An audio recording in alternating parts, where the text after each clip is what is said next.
Isang panibagong araw na naman po sa inyong lahat. Isang mapagpalang araw po sa ating lahat.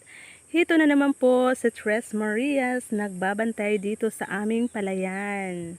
Kasi po maraming maya na dumadapo sa aming palay. Kung hindi babantayan, tsak na uubusin nila. So ayan guys, oh, may paparating na maya. Ayan. Ano lang, lipad-lipad sa ng palay. Nakitang mayroong tao, hindi dumapo. So kung hindi po namin babantayan guys ang aming palay, biruin nyo yung isang grupong maya, kung bibilangin mo, yung grupo ng maya na yon, mga 100. Kapag pinabayaan namin na hindi namin itataboy, pag alis nila guys, siguro yung maubos nilang palay, mga 1 kilo. So, oras-oras ba naman, ganun yung mangyayari. Siyempre, wala kaming aanihin. Pag ganun ang mangyayari guys, wala kaming aanihin talaga. So, ano pa naman ngayon yung palay namin. Medyo hindi po maganda. Hindi katulad nung nakaraan, na maganda talaga yung aming palay. Ngayon, hindi masyado. Kasi nagkamali yung binilhan ni Father ng binhi. Ang naibigay daw yung hindi naman talaga yung pangbinhi ba. Yung palay lang na inani kasi nahalo daw doon sa talagang pangbinhi. Nahalo yung palay doon. So ang naibigay kay Father ay hindi yung pangbinhi talaga. Kaya yung kinalabasan ng aming palay ngayon, may mabababa, may matataas. So hindi pantay. Kasi dapat guys, pag talaga yung maganda yung binhi, yung tubo ng palay ay napakaganda, pantay-pantay. So ngayon, hindi po maganda yung aming palay. Kaya kailangan pagtiyagaan namin bantayan kasi hindi na nga maganda. Hindi mo pa babantayan ay wala na talagang matitira sa amin ito. So andun guys sa dulo si Mother. Nag-ano siya ng yan.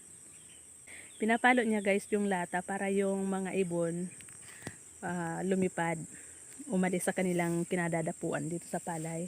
Tapos hindi lang pala maya yung nag-ano dito sa palayan namin guys, pati yung ang tawag sa amin yung ibon na tukmo, yung malalaking ibon, yung parang kalapate. So ganun din, nangingingain din pala sa aming palay. Kasi guys, yung ibang palay namin nakadapa na naman. Kasi syempre matataas yung palay nga, kasi hindi nga pantay, na sila na dapa.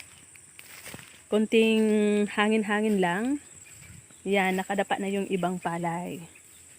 So kailangan talaga bantayan namin. Ayun si Mother, naglagay na sila doon ng trapal para may pagsilungan. Ayan o, may pagsilungan kasi kapag mainit na, tapos minsan na ulan, so kailangan may masisilungan. So hindi ko na nga masyadong naabutan yung mga maya kasi medyo alas 9 na yung oras. Maraming maya dito guys kapag umagang umaga, mga alas 5, ganun, or alas 6. Andito na yung mga maya at saka pag hapon na. Mga na din, pag hindi na mainit. Kasi pag mainit din, nagpapahinga din sila kapag mainit na. Pero minsan sa mga gilid ng aming palayan, diyan katulad nitong malimlim, diyan sila minsan nadapo. So ganyan talaga guys, kailangan bantayan yung palay. Hindi pwedeng pabayaan na lang. Kasi sayang yung pagod. Kapag nagtanim ka nga, pero pinabayaan mo pagkatapos mong itanim, pabayaan mo na lang, hayaan mo na lang, wala ang mangyayari sa iyong tanim. So kailangan bantayan, alagaan. So ganun ang mangyayari. Diyan sila sa kakahuyan, no? Kung maririnig nyo yung mga huni ng ibon. Pag ganitong nakikita nilang may bantay, naalis sila. Andyan sila nadapo sa mga puno ng mga kahoy. Dyan, no?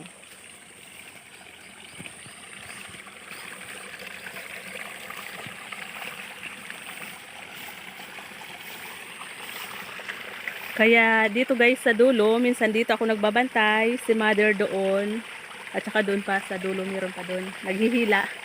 Hinihila guys itong mga banderitas na to, oh. Yung parang piyesta dito sa amin, oh.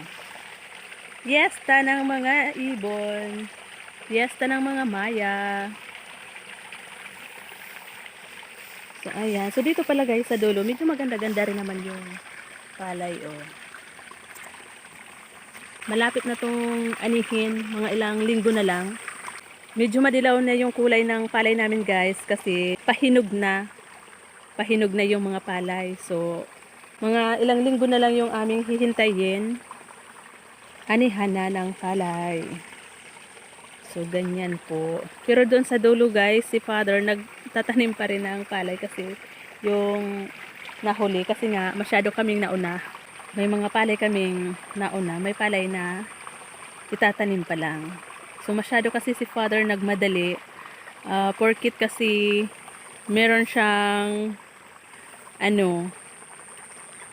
sariling gamit katulad ng kubuta.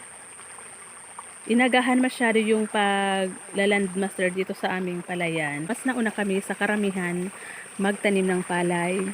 Dapat kasi guys, kapag nagtatanim ka ng palay, kailangan hintayin mo yung mga karatig palayan mo.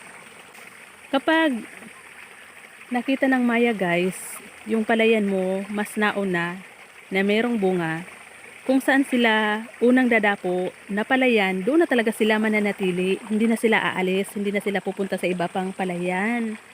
Ganun pala yun guys. Kaya ayan, si Father nauna sa patanim ng palay. Kaya ayan, mas naunang nakita din ng Maya yung palay namin na namumunga na. So dito sila nanginginain.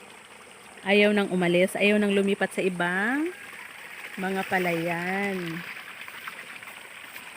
So, ganun dapat guys. Kapag magpapatanim ka ng palay, hintayin mo yung karamihan or mga karatig palayan mo. Hintayin mo kung kailan sila magpapatanim. Kumbaga, makipagsabayan ka sa kanila guys. Makipagsabayan ka sa kanila para yung mga Maya lito kung saan sila unang dadapo. Nung nakaraan wala naman. Ngayon lang kasi nga masyadong nauna kami sa pagpapatanim ng palay.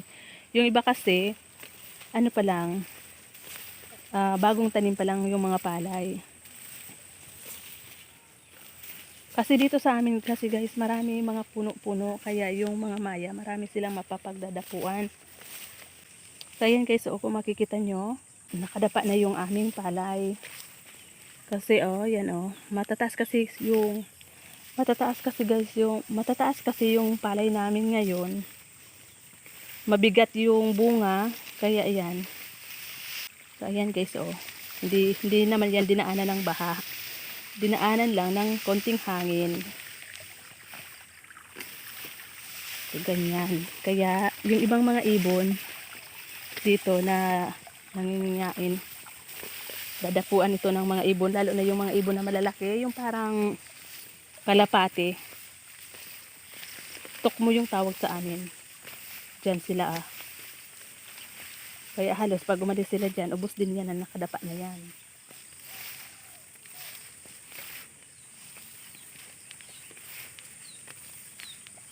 Dito pa guys, hindi ko na masyadong matsambahan ngayon yung Maya kasi medyo mainit na. Tapos kaliwat kanan yung nagbabantay, kaya andyan sila sa mga kakahuyan. Ayaw nila magpakita ngayon sa akin. Kasi kanina pa si Mother nauna dito magbantay. Kaninang lalabas pa lang si Haring Araw. Nakabantay na dito si Mother. Ayan guys, sa dulo meron din Kikita nyo ba yan? Yan meron Ayan merong Mayang kumakain ng palay. Ayan konti lang sila. Yan, lumipad na. Kahit papaano may nakita kayong Maya guys. Konti lang sila ngayon. Konting grupo lang. Dati kung makikita nyo parang isang banig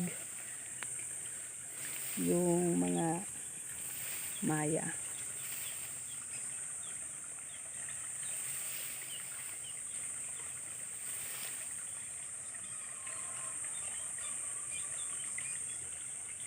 Ayan, doon na naman sila na dumapo sa puno.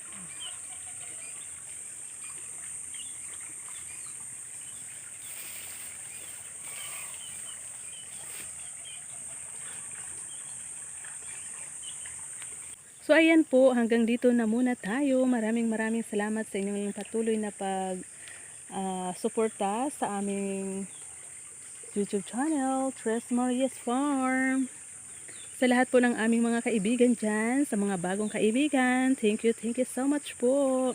Sa lahat ng nagsusuporta sa amin, sa aking mga team, thank you so much po sa inyo.